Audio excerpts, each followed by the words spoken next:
You're aware that there is a great deal of talk and renewed rumors going on now that Marilyn Monroe's death was not a suicide after all. Have you been familiar with that discussion? Yes, I happen to personally liked Marilyn Monroe. Me too. Well, I wish that I didn't have to examine her, but as I was assigned, I was a deputy coroner, and then my predecessor did assign. I did not have a choice.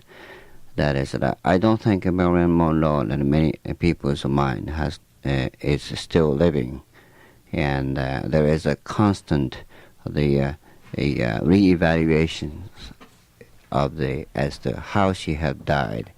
What was she thinking until the second before death is the one that we are concerned. Based on that, I think it is unfair for all of us to stubbornly stick with the feeling that is once we have determined we're not going to change our mind. I don't think it's that should not be the scientist attitude.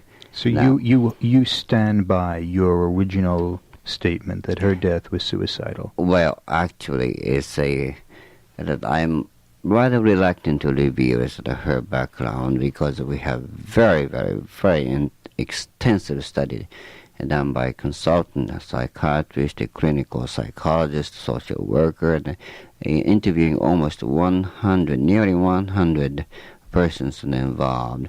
However, that is we did not close the case as a suicide. We did use the term probable suicide. Aha. I forgot that you had you made that distinction.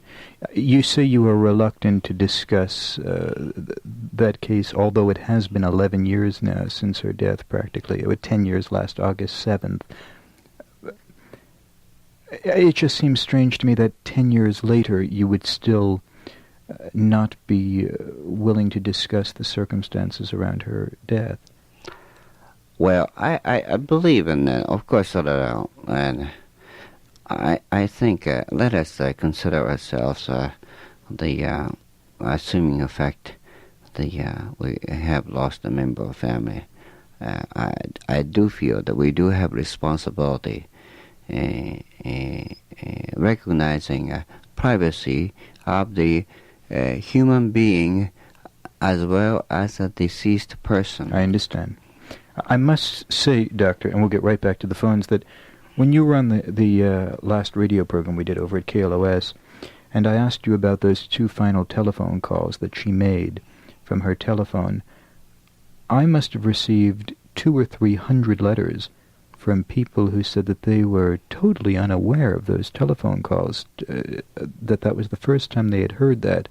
Or is that information generally well known? I don't think it's really well known that although we possess such information at the time of the investigation, however, we did not feel that at that time there was it would not serve any purpose by revealing it. It was it is perhaps a common knowledge by now. Could you, just for the benefit of those who are unaware, just tell us again who the last 2 people Marilyn Monroe phoned before she died? Since you have mentioned it, very, very, it's just a idea that came to my mind that the last person, according to the research and investigation, and that the last call came from the Bobby Kennedy. Senator Robert Kennedy. Senator Kennedy was the last. And yet, Senator Bobby Kennedy is no longer with us. So it's a rather very, and I don't know there is any. No, I don't think any connection to it, but it's just ironical. The last person that Marilyn Monroe spoke with was Robert Kennedy, and he's no longer with us either. It is ironical. You said that he called her. I was under the impression she called him.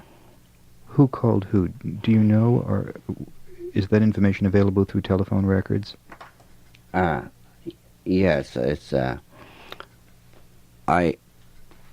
I think that's it should be in the police report. That however, the call came from.